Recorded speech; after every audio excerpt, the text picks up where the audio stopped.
హల్లెలూయా.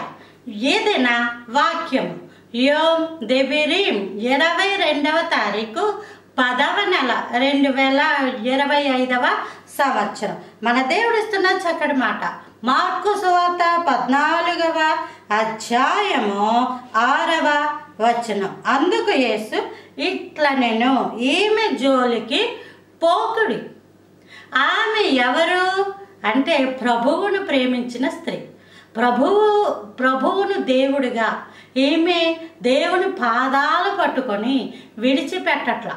అంత మాత్రమే కాదు, తను మరి ఎలా సంపాదించిందో అచ్చజటామాంసి అత్తరు అని చాలా ఎక్కువ ఖరీదు గల సువాసన వచ్చే ఆ యొక్క ద్రవ్యాన్ని అది పట్టుకొని వచ్చి అది బ్రద్దలు కొట్టి ప్రభువు తల మీద పోసి, ఆ అత్తరు తల మీద పోసి ఆ పాదాలను కన్నీళ్లతో కడిగిన పాదాలను తల వెంట్రుకలతో తుడిచి ఆమె పాదములను ముద్దాడుతుంది. అంటే ఒప్పుకుంటుంది, తన పాపాలను ఒప్పుకుంటుంది.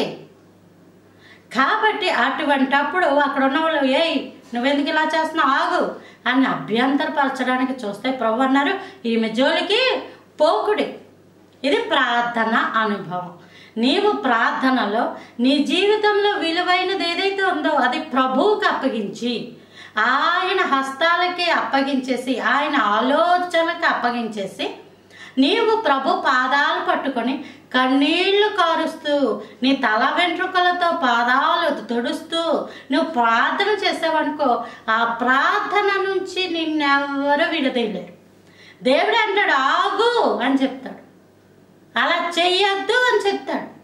నిన్ను అడ్డుకునే వాళ్ళని దేవుడే గద్దిస్తాడు. సరైన ప్రార్థనా జీవితం ఉంటే ఎలాంటి సమస్యలోంచన్నా మనము బయటికి రాగలం. అదే ప్రార్థనా జీవితం లేకపోతే సమస్యలు కొట్టుకుపోతుంటారు చాలామంది. ఎందుకంటే ఈ శ్రమలు మా మీదుగా వెళ్ళిపోయే మేము ఆ శ్రమలో కొట్టుకుపోయాము అంటే ఒక్కటే, సరైన ప్రార్థనా జీవితం లేదు. సరైన ప్రార్థనా జీవితం ఉండాలి. నీళ్లు కుమ్మరించినట్టు నీ హృదయం ప్రభు దగ్గర కుమ్మరించి, దేవుని సన్నిధిలో కుమ్మరించి. ఎప్పుడైతే నువ్వు అలా కుమ్మరిస్తావో నీ జీవితం అత్యద్భుతంగా మారును కాక. Praise the lord. ఆమేన్.